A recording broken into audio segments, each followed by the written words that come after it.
Olá, muito boa noite, a paz do Senhor, meus irmãos. Mais uma vez nós estamos aqui para iniciar esse bate-papo que a gente tem tido ao longo dessas últimas 4 quinta-feiras, e destacando que hoje é o último tópico deste assunto, concernente a esse êxodo que existe na igreja, por partes de muitos adolescentes e jovens, muitos temporariamente e outros de forma longa e até outros definitivamente. E hoje nós temos aqui a presença do irmão Gelson, que é advogado, é também o assessor técnico da Câmara, é isso mesmo? E que aceitou o nosso convite aqui de bom grado. Temos também ali o pastor Augusto, que está conosco, dando a honra aqui da sua presença. Deus abençoe em Cristo Jesus. E eu já quero te pedir para que você possa nos ajudar compartilhando agora a página da igreja, falando com os amigos, com os irmãos, familiares, a respeito deste trabalho que nós estamos fazendo, para podermos chegar ao máximo de pessoas possível, para todos nós possamos estar absorvendo este conteúdo que acredito ser de suma importância para a melhoria do nosso conhecimento. Pois bem, antes de adentrarmos diretamente aqui no tema, eu já quero, como disse, agradecer ao irmão Gelson, o doutor Gelson, pelo tempo disponibilizado para estar conosco, e dizer que é muito bom termos aqui sempre pessoas inteligentes, pessoas cristãs, pessoas que estão comprometidas em levar o melhor conteúdo possível para todos nós. E eu quero deixar aqui o meu muito obrigado ao Dr. Gelson e pedir para que ele já possa, de uma forma geral, falar a respeito deste grande tema que hoje nós trazemos o último subtópico deste tema, que é: a igreja, ela é superprotetora?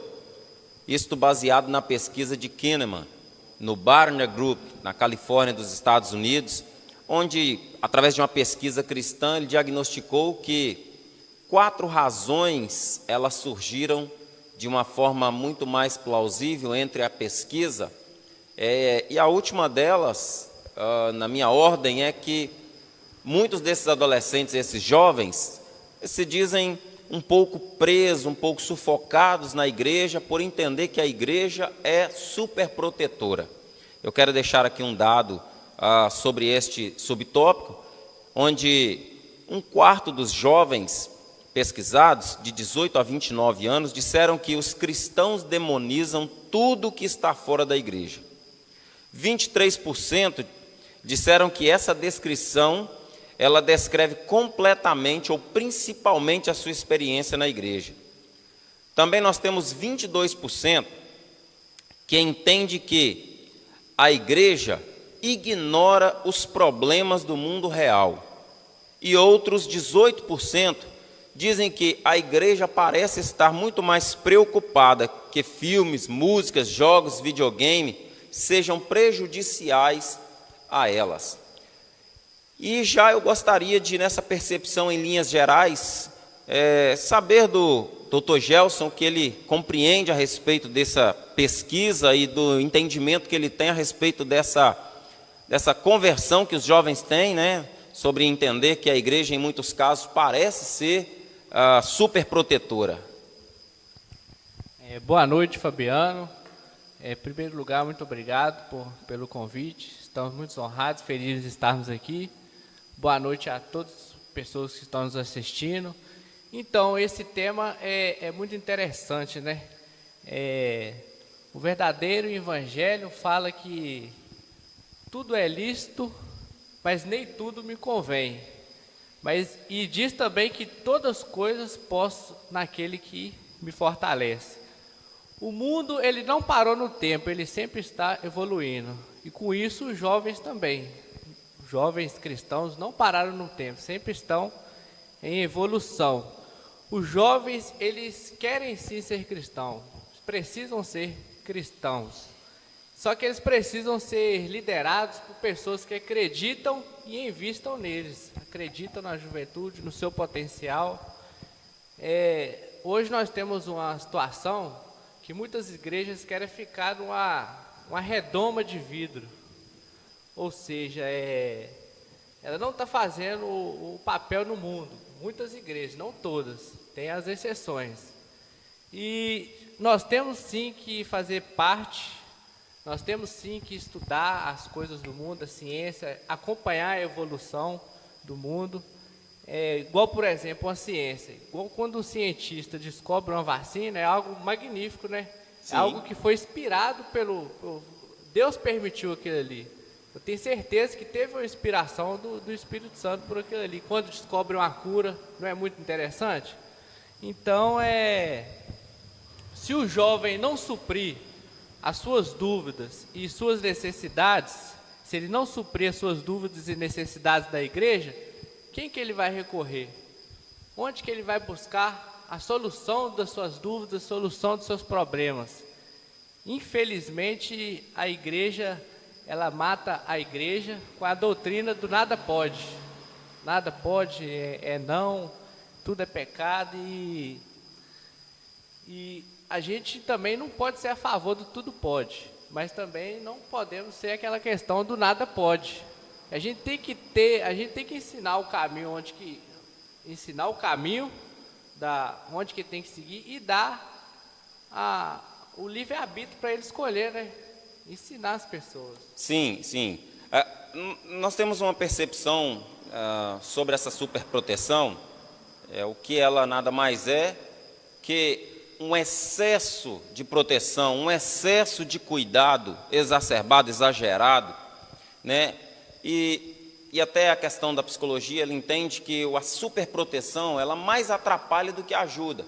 Isso, claro, eu estou falando da concepção da pesquisa.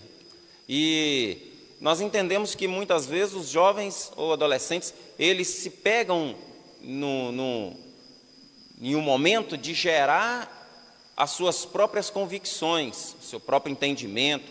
E muitas vezes eles entendem que a correção, talvez o falar todos os dias sobre determinadas coisas, sobre aquilo que não deve fazer, isso torna os incapazes de gerar a sua própria expectativa de vida e os seus próprios caminhos, né? Mas é interessante saber que, por exemplo, todo pai, toda mãe vai criar o seu filho, ele quer o melhor para o seu filho, o melhor para a sua filha. Então, quando um pai ou uma mãe diz qualquer que seja o assunto, quando ele diz não, o intuito deste pai e dessa mãe é que possa prevenir de acontecer qualquer tipo de coisa, né, no mundo lá fora. Na igreja, não é diferente. A igreja, ela tende a buscar tratar os seus adolescentes, os seus jovens, de forma que eles estejam livres de passar por frustrações, passar por situações que vão trazer prejuízo para a vida deles. Porém, nós compreendemos, claro, que quando há um excesso, isso se torna um peso, né? E é aí que os jovens, adolescentes, eles começam a se sentir de forma já afastados, porque eles não querem esse peso no sentido de, olha, sempre não pode, sempre não vai, você não deve ir ali, você não deve ouvir isso, você não deve falar com isso, você não deve... E isso acaba prejudicando, né, doutor Gelson? No nosso entendimento é que, como o senhor mesmo disse, há que haver o equilíbrio, né? Nem muito ao mar, nem muito à terra. O equilíbrio, ele tem a capacidade de fazer com que nós, né, estejamos atentos, vivendo sobriamente, estando atentos quanto às coisas do mundo, quanto às coisas que podem ser prejudiciais a nós, correto? Aí tem a questão do limite, né, entre o cuidado zeloso e o cuidado obsessivo. Sim, com certeza. Então nós temos sempre que ver essa linha, igual o senhor acabou de falar, do equilíbrio. Sempre não ultrapassar a linha do cuidado zeloso, porque quando o cuidado se torna obsessivo, essa proteção, essa superproteção, ela acaba prejudicando o desenvolvimento da pessoa, o desenvolvimento intelectual, o desenvolvimento de maldade das coisas do mundo, né? Sim, ter a malícia, né, sobre as coisas que lhes são propostas. E é muito interessante isso, por quê? Porque, né, falando agora sobre adolescentes, eles, nesse momento da adolescência, há um turbilhão de emoções e de visões de mundo, há uma cosmovisão própria deles, em que muitas vezes há esse zelo excessivo, sem esse equilíbrio, ele traz um certo dissabor no intuito de dizer que o pai, ou a mãe, o pastor, ou o irmão da igreja, ou quem quer que seja, quando diz, olha, muito cuidado com o mundo lá fora, penso eu que nós devemos ser o mais específicos possíveis e o mais claro possível, porque muitas vezes nós sempre dizemos o não de forma genérica. Não pode. Mas eu queria fazer. Não pode. Mas não deve. Não, você é cristão, você não está. Mas qual é o problema de não poder fazer? Qual é as consequências desses atos? E em muitos casos, né, há algumas situações que se pode sim ter uma abertura como que monitorada, ou seja, eu dou abertura, porém monitorada, cuidando para que os limites sejam obedecidos, para que essa pessoa não se frustre ou não caia em algum, né, dissabor no amanhã. Eu penso que nessa questão, Dr. Gelson, a igreja ela pode então ter ferramentas para trabalhar tudo isso de forma que isso não se torne, para esses adolescentes, esses jovens, uma ideia de superproteção, e ao invés de trazer para perto, ela leva para longe esses adolescentes, esses jovens. É isso? É isso. Então, a gente tem que sempre, ainda mais o líder, né, o pastor, tem que ter muita sabedoria em lidar com essas situações, né? Quando um pastor está caminhando junto com o Espírito Santo, é mais fácil dele lidar com essas situações, né? Quando o jovem chega com a dúvida lá, ele vai ser inspirado pelo Espírito Santo a tratar. E a melhor forma de não perder o jovem, a melhor forma do líder, a gente já fala a questão do líder, né? É sempre estar em sintonia com o Espírito Santo, né? Que assim ele sempre vai ajudar a tomar as decisões com aquele jovem. Às vezes aquele jovem não quer ouvir um não e ser repreendido ali. Às vezes ele precisa de um tempo, precisa de ser ouvido, o jovem precisa de ser ouvido, né, no caso aí. E só o tempo vai ajudar ele, e com o Espírito Santo trabalhando junto com o líder, com certeza que o jovem vai se tornar forte, vai se tornar maduro na sua fé cristã, na sua caminhada espiritual. Sim. Nós vemos que há uma série de fatores que contribuem para essas dúvidas serem geradas, porque nós percebemos que muitas vezes há aquela ideia, você não pode, você está na igreja, você não pode namorar alguém que está fora da igreja, que não pertence à nossa comunidade de fé. Por exemplo, você vai trabalhar, mas em determinado trabalho, se esse trabalho tem bebida alcoólica, alguma coisa, você não deve trabalhar lá. Algumas questões nesse sentido. Outros que, por exemplo, né, os filhos desejam conhecer coisas, né, no mundo, e é preciso ter um equilíbrio, uma dinâmica para lidar com isso, porque muitas vezes isso acaba, quando se diz não sempre, sem uma forma de trabalhar didática. Sem fundamentação. Sim, né? Isso provoca uma curiosidade muito maior dele se envolver, ou dele conhecer.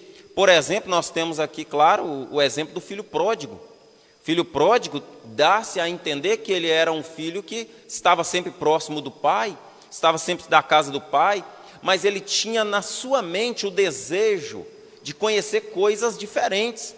Ele tinha desejo de conhecer mulheres em outras culturas, ele tinha desejo de conhecer as baladas da vida da sua época, ele tinha desejo de conhecer o mundo lá fora, ao ponto dele chegar E eu penso que quantas vezes esse jovem talvez buscou falar com seu pai a respeito de alguma coisa, mas é natural que, em muitos casos, os adolescentes, os jovens não conseguem nem dialogar com os pais a respeito de coisas desse tipo, porque muitas vezes vão falar, nós viemos de uma cultura, por exemplo, em alguns assuntos não se podia falar em casa, não se podia falar, por exemplo, AIDS, ninguém se falava disso, questão sexual, eu digo a questão de alguns anos atrás, isso atravessava um tabu, então, e em alguns momentos despertava muito mais a curiosidade, o uso de drogas, do que propriamente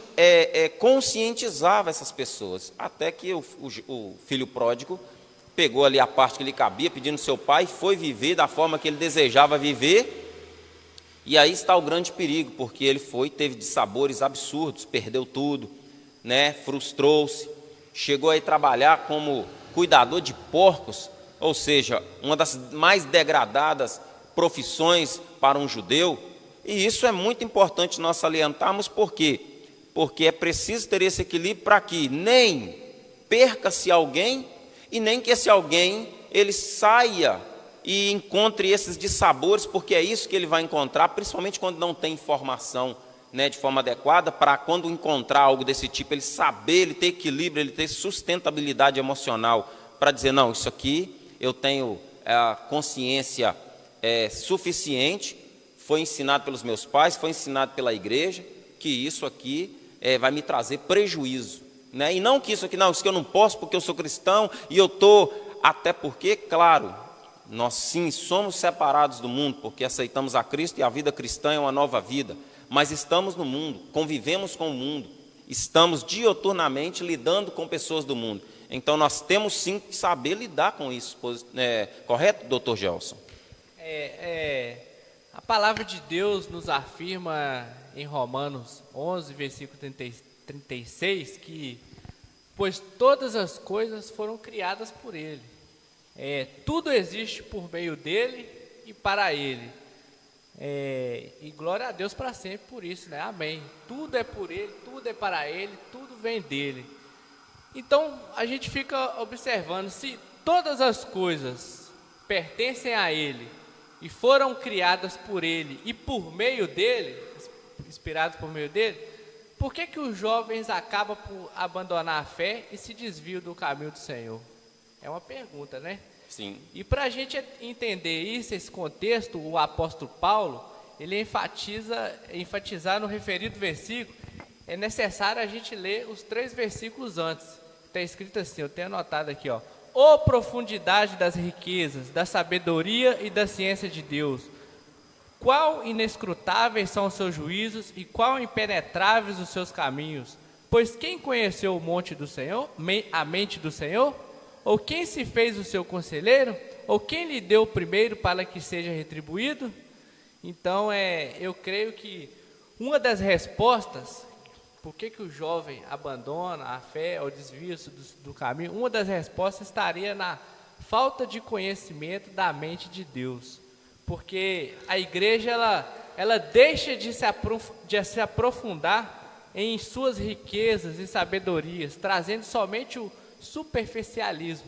Sim. Então o jovem está frequentando ali, o adolescente está recebendo um alimento superficial. Às vezes a igreja não aprofunda nas riquezas, na sabedoria que Deus tem preparado para nós, e acontece disso, do jovem sair do caminho. Exatamente. E, por exemplo, nós temos algumas indagações que o porquê. Algumas pessoas perguntam, mas eu não posso namorar alguém que não é da igreja, que não é cristão. Eu não posso ter amizades com pessoas que não são da igreja, não são cristãos. Olha, qual é o cuidado, qual é a didática dessa colocação? Né? Existem algumas coisas que nós deveríamos colocar na balança, porque toda orientação ela tem um fundo didático. Imagine uma moça cristã, serva de Deus, e ela for namorar alguém que é camarada que não professa a fé, bebe, fuma, né, vai às suas baladas. Por quê? Porque ele não é dessa fé, ele não é cristão. Então, qual é a margem ou a porcentagem de acerto desse relacionamento? E acontece em muitos casos, sim, desse relacionamento no futuro acabar, ela ganhar para Jesus, mas o que a gente vê de forma geral é que não tem dado certo. Então há uma orientação para que essa pessoa possa avaliar o futuro que ela deseja ter. Por quê? Porque namorando, noivando, se casando com uma pessoa nesse sentido, ela terá que se submeter a que ele chegue em altas horas, em que ele beba, em que ele fume, em que ele... E aí, como é que fica essa situação? Então, há um fundo pedagógico sobre tudo que está colocado. E a Bíblia diz, né, que tem a luz com as trevas. Nada.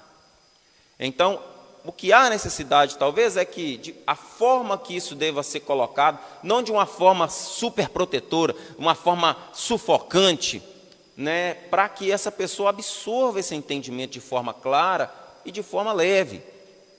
Porque ser cristão não é um peso no sentido de sofrimento. Ser cristão é uma bênção, é uma dádiva, é um gozo que a gente tem na alma de servir a Deus.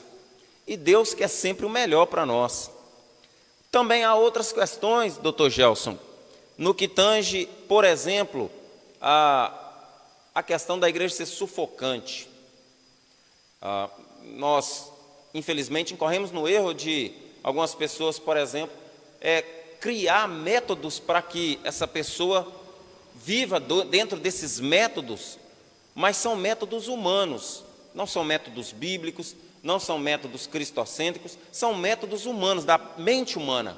E isso acaba, assim, sufocando essas pessoas, gerando mal-estar e não fazem nada. A motivação dessa pessoa ser aflorada no intuito de desejar sempre permanecer na igreja, não só por servir a Cristo, mas porque o ambiente lhe é favorável, satisfatório.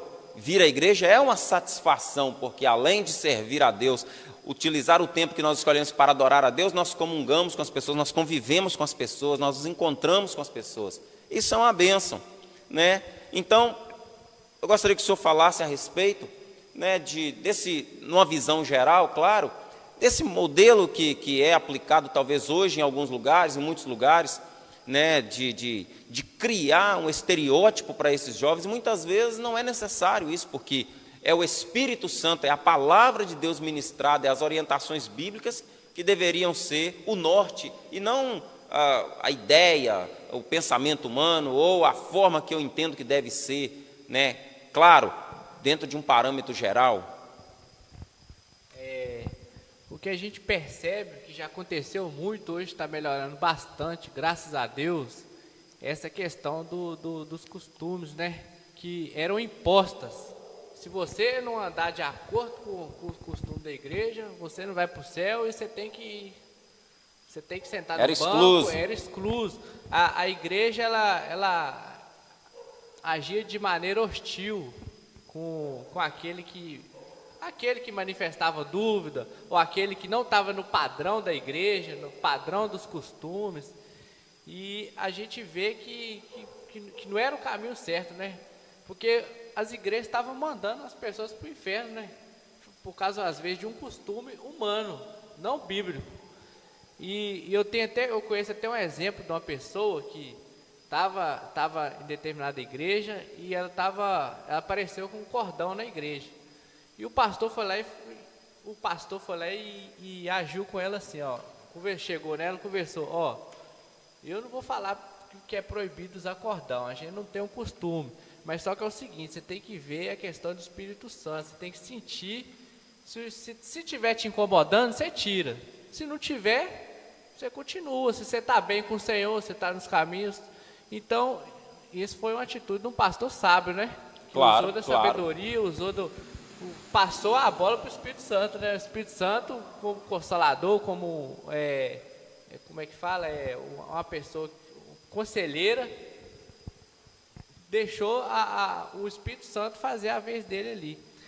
E a gente vê que hoje muitos jovens saem da igreja por causa dessa imposição. E a gente tem que perceber que a santificação, ela é um processo lento, né? A santificação é um processo progressivo. Ou seja, quando você vai na igreja, você não se torna santo da noite para o dia. É um processo progressivo. Hoje eu sou mais santo que ontem, e amanhã eu tenho que ser mais santo do que hoje. E ele é mais lento ainda para aquelas pessoas que estão na adolescência, os jovens que estão em dúvida, que são fracos na fé. Sim, e a Bíblia fala, né, que lá em Romanos 14, 1, 2, que a gente tem que ter paciência com essas pessoas. A gente não tem que ficar apontando o dedo, julgando. A gente tem que ensinar, mostrar a Bíblia e orar, né, para o Espírito Santo fazer a obra, se caso for precisar. Com certeza. Nós vemos que há muitas vezes uma imposição, como o senhor mesmo disse, a respeito de costumes, que acabam sendo sufocantes. Por exemplo, nós não devemos andar como o mundo, no sentido, né, de forma geral, essa é a linguagem que se usa.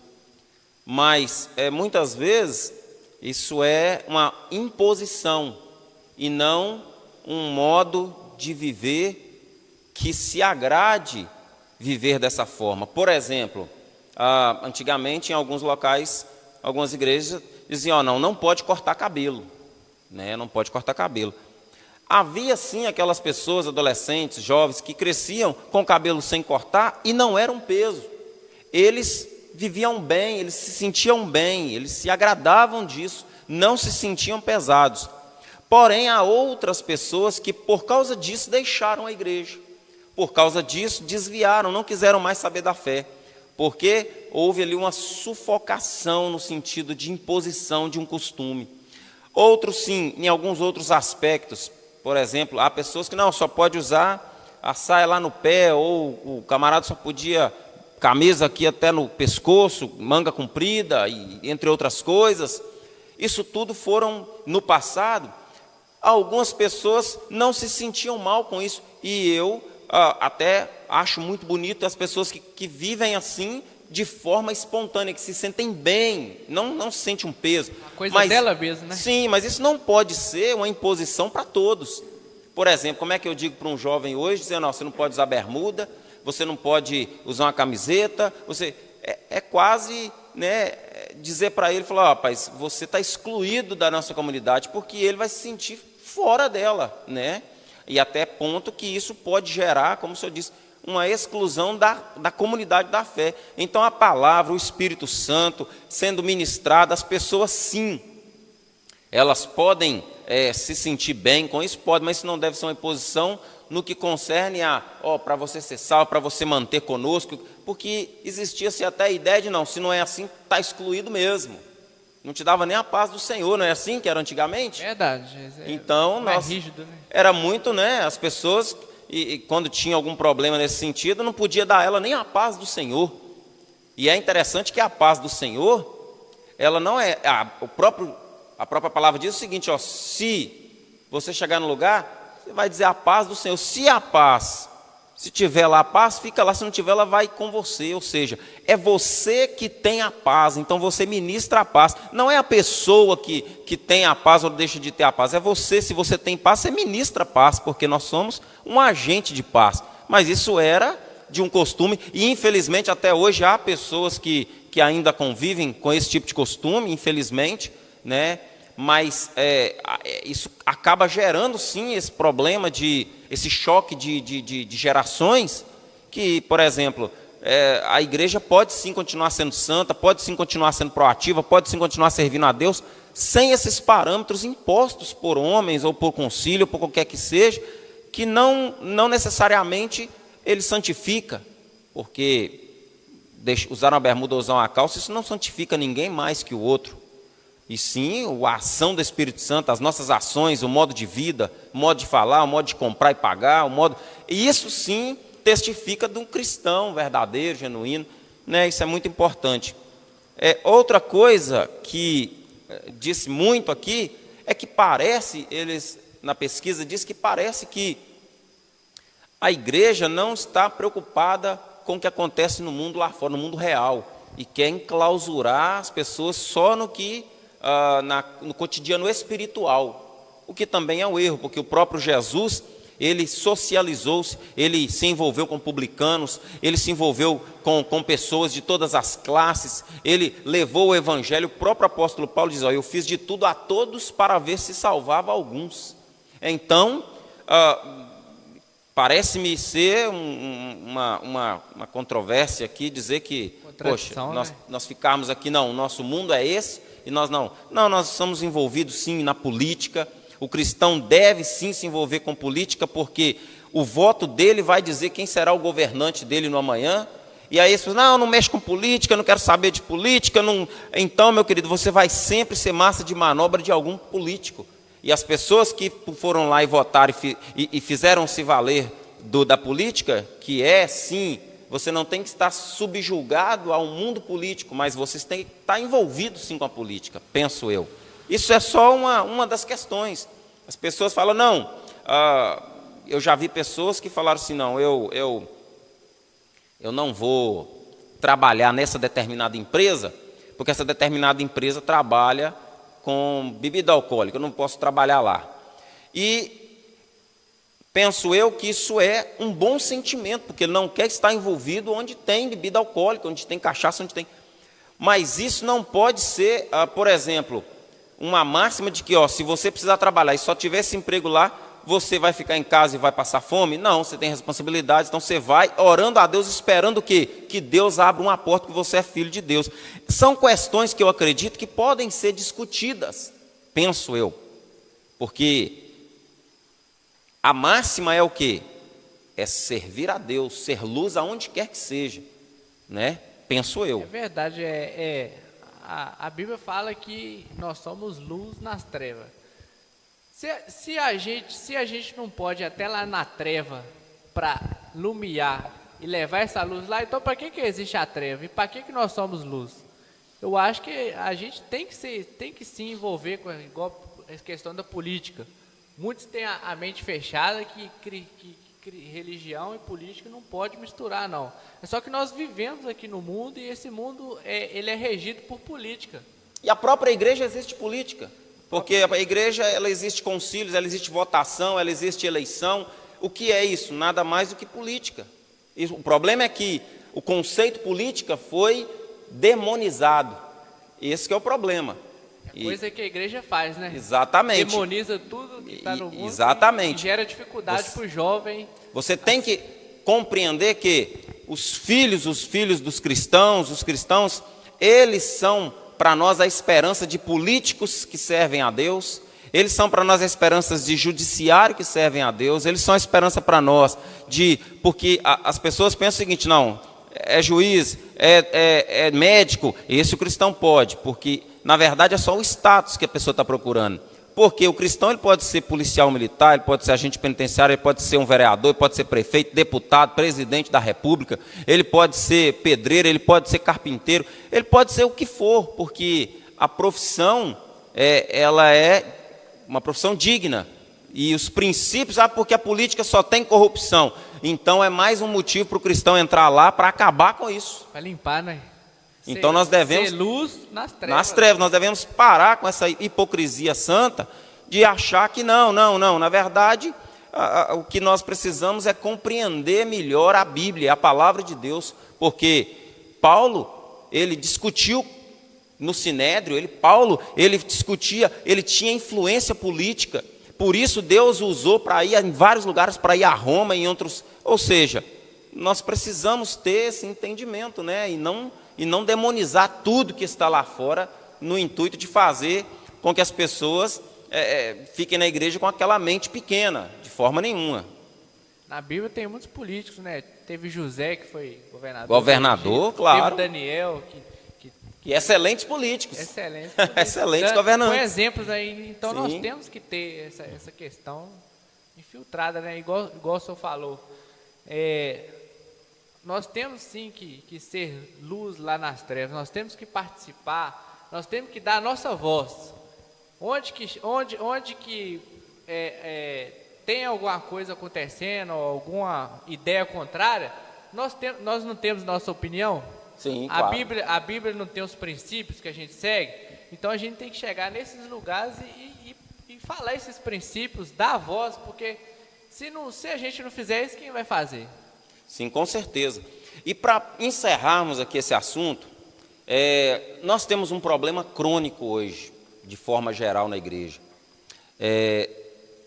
Essas questões, porque isso é uma pesquisa séria, e essas questões que envolveram aqui, existe essa dificuldade, né, dos adolescentes, dos jovens crescendo, se manterem, e mais do que se manterem, se envolverem de tal forma, desejarem o ministério, desejarem o episcopato. Nós temos uma dificuldade muito grande de achar hoje agentes promotores de novos obreiros, novos pastores, novos presbíteros, novos diáconos. Esses jovens, dificilmente você encontra hoje jovens que ele está desde a sua tenridade, adolescência, dizendo assim, não, eu quero ser pastor, eu quero ser um missionário, não, eu quero ser um evangelista, eu quero ser um presbítero, porque é tão sufocante, diz a pesquisa, que eles se sentem, que eles não têm desejo de chegar ao episcopato, de ser esse líder, de ser, porque não veem muitos líderes este exemplo no sentido de gerar neles uma motivação em também continuar essa trajetória. Então, nós temos que ter esse cuidado, o diálogo aqui é para isso, é para que quando olharmos para esses adolescentes, olharmos para esses jovens, nós temos a capacidade de compreender que eles têm a necessidade de ser moldados, de ser doutrinados, dentro da perspectiva bíblica, através da ajuda do Espírito Santo, como o senhor disse. Por quê? Porque nós nos tornamos hoje uma igreja de praticamente meia-idade para cima. Nos púlpitos das igrejas, pouco se vê jovens, pouco se vê pessoas que estão desejosas de dar continuidade ao episcopato. Principalmente, há um problema sério quanto a filhos desses obreiros. Nós não vemos esses filhos desejarem seguir. E aí falar o sofrimento, a dificuldade, mas o chamado, ele tem o peso do chamado, mas também tem a glória do chamado. Vale a pena, o ministério vale a pena, o episcopato vale a pena, a chamada de Deus vale a pena, né? Então nós precisamos de discutir isso, por quê? Porque existem pais hoje que eles já dizem para o filho, não mexe com o negócio de igreja, não mexe com ser pastor, não entra por esse caminho, não vamos ser uma profissão. E isso é um problema sério, porque nós vemos a estatística aqui, ela é negativa, não é uma estatística positiva, e nós precisamos corrigir isso enquanto é tempo, porque o tempo está passando e a igreja precisa de tratar disso, né? Hoje nós temos uma coisa muito interessante acontecendo, que isso já diagnostica alguma coisa de forma que, penso eu, está errada. Antigamente, doutor Gelson, do meu tempo já, as pessoas, eles já cresciam e tal, já projetando, não, eu vou me casar e tal. Não tinha essa de, não, primeiro eu vou ficar rico, eu vou ter casa, para depois casar. Hoje os filhos, para sair da casa do pai, é quase empurrado. 30 anos, 40 anos, 35, está lá, meu amigo. Por quê? Houve um problema na sua geração de adolescência e juventude, porque essa pessoa ele não tem maturidade suficiente para dizer, não, eu dou conta de cuidar de uma família, eu vou para cima, Isso é um problema, e é um problema que deve ser encarado e enfrentado.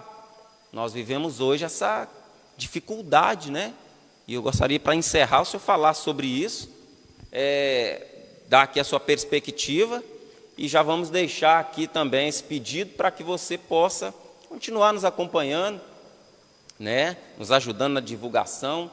Quero aqui deixar um abraço, eles sempre vêm posteriormente lá na Inglaterra, pastor Carlos, meu irmão lá em Joinville, pastor Robson, meu sogro, pastor Elias, lá em Curitiba, entre outros, sempre estão dando uma olhada, o pastor Denizar, lá em Palmas, no Tocantins. Deus abençoe em Cristo Jesus, estão sempre me mandando um WhatsApp aí que acompanho depois. Muito obrigado, e a todos os irmãos que porventura esse vídeo chegar no meu canal, lá, Fabiano Celestino no YouTube, ou no Facebook, ou no Instagram, no canal da igreja. Continue com a gente, que a gente tem muita coisa boa para vir por aí. Por gentileza, doutor Gelson, finalize para a gente essa colocação. Então, a gente vê essa questão, né, da dificuldade dos jovens tem ambição, querer ter sua profissão no ministério, né? É uma coisa, o mundo hoje é uma correria. E a sociedade sempre lança mensagem no jovem: ó, você tem que ter um emprego bom, você tem que ter uma casa boa, você tem que ter um salário bom. Isso tudo é inculcado na mente do jovem, né? E o jovem fica... imposto quase que, né? E na igreja? Quais são os exemplos que aquele jovem está vendo na igreja para querer inspirar ele a participar do ministério, a participar de uma liderança? Então, a gente tem que ver essa questão muito dos exemplos, né? Muitos pregam com a boca, né? Muitos pregam com a boca, mas na hora das atitudes não fazem. E, na verdade, nós temos que pregar para os olhos. O que é pregar para os olhos? Pregar para os olhos é as nossas atitudes. As nossas ações no dia a dia. Dá o exemplo, né? Dá o exemplo, falar que aquilo ali é bom, tem as suas vantagens no ministério, a questão do ministério, né? Vai ser galardoado lá no céu, vai ter recompensas imensas, inimagináveis, que a Bíblia fala que o que Deus preparou para nós, nenhum coração sentiu, nenhuma mente, nenhum olho viu, nenhum ouvido ouviu. Então a gente precisa sempre passar isso para criança e para adolescente, que hoje nós não passamos mais isso, né? Esse desejo de continuar no ministério, esse desejo de exercer uma liderança. E para finalizar essa questão aqui, e já falar o meu pensamento e passar para quem está nos ouvindo, que mesmo o cristão mais poderoso, mesmo aquele cristão vitorioso, aquele cristão mesmo, como diz aí na internet, aquele cristão raiz, forte, ele ainda luta contra o pecado. Sim. Mesmo esse cristão forte, dioturnamente, ele luta contra o pecado. Ele luta contra a carne, luta contra o diabo, todos os dias da vida neste mundo. E nós temos que ter consciência que também o jovem adolescente está lutando contra o pecado e está lutando contra o diabo todos os dias. E nós temos que ter em mente que eles são mais fracos, porque estão amadurecendo ainda, estão se alimentando na fé ainda. Ainda no leite, né?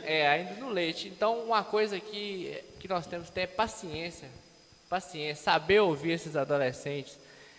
A gente tem que ter paciência. Se isso não aumenta a nossa paciência, a gente tem que lembrar que como que Deus é paciente com cada um de nós, né? Se a gente fosse botar na ponta do lápis, a gente não merecia viver. Do mesmo jeito, a gente tem que agir com esses adolescentes que estão na dúvida, que às vezes não estão com nossos costumes, com as imposições. Para quê? E dar o exemplo. O principal é dar o exemplo, pregar para os olhos, para que os adolescentes vejam a nossa vida, que nós somos felizes, vivemos em paz com Jesus no coração, e que se eles seguirem nesse caminho, eles vão ser felizes também, eles vão achar a verdadeira felicidade, né? E a paz em Cristo Jesus. É verdade. Então nós deixamos aqui para finalizar: é possível ser um adolescente, viver bem, ter boas amizades, é possível você se desenvolver na vida, ter boas profissões, mas é possível também você ter sucesso no ministério. Deus pode te sustentar, Deus pode te dar muito mais do que até grandes profissões podem dar. Eu conheço muitos que vivem assim. O ministério é um peso, mas é um peso de glória que atravessa os tempos e nós colhemos grandes frutos. Então, quero dizer para vocês jovens, a vocês adolescentes, vale a pena se manter firme na presença de Deus, vale a pena, tem uma dificuldade ou outra, tem aqui uma coisinha ou outra que a gente vai encontrar dificuldade de romper, vai existir, mas ainda assim vale a pena, sabe por quê? Porque os frutos que nós colheremos, serão bons frutos de alegria, de paz, de amor, de longanimidade. Isso traz o nosso coração um desejo muito grande de continuar servindo ao Senhor, porque esse é o intuito da igreja, gerar pessoas para o serviço cristão. E o Espírito Santo vai te trabalhar para que você, a partir daí, possa se moldar dentro do parâmetro do Espírito Santo de Deus. Não se apegue, não se prenda a parâmetros humanos, porque eles só deturpam, mas se apegue a parâmetros espirituais que estão escritos aqui e ministrados por santos homens de Deus, porque você será muito feliz. Deus te abençoe, Deus te guarde, Deus proteja a sua vida. Muito obrigado por estar conosco. Nós chegamos aqui ao final, mas já te fazemos um convite, acompanhe a gente aí nas redes sociais, tem coisa boa chegando. Que Deus em Cristo possa cuidar dos seus filhos, dos adolescentes, dos jovens, das crianças da igreja, que Deus possa sustentá-los em meio a tanta dificuldade. E olhe, lembre-se, maior é o que está conosco do que o que está no mundo. Deus abençoe, até a próxima, se Deus quiser. Muito obrigado, Dr. Gelson, pela sua vinda aqui, muito obrigado, Deus te abençoe muito. Espero que em outras vezes o senhor possa estar também conosco para discutirmos outros temas relevantes para a nossa sociedade atual. Mais uma vez, muito obrigado pelo convite. Estamos felizes de poder estar aqui. Que Deus abençoe sua vida, a vida de sua família e todos que estão nos assistindo nesse momento. Deus dê uma bênção especial para cada um de vocês, aquela bênção que você está precisando. Deus vai te dar, em nome de Jesus. Amém.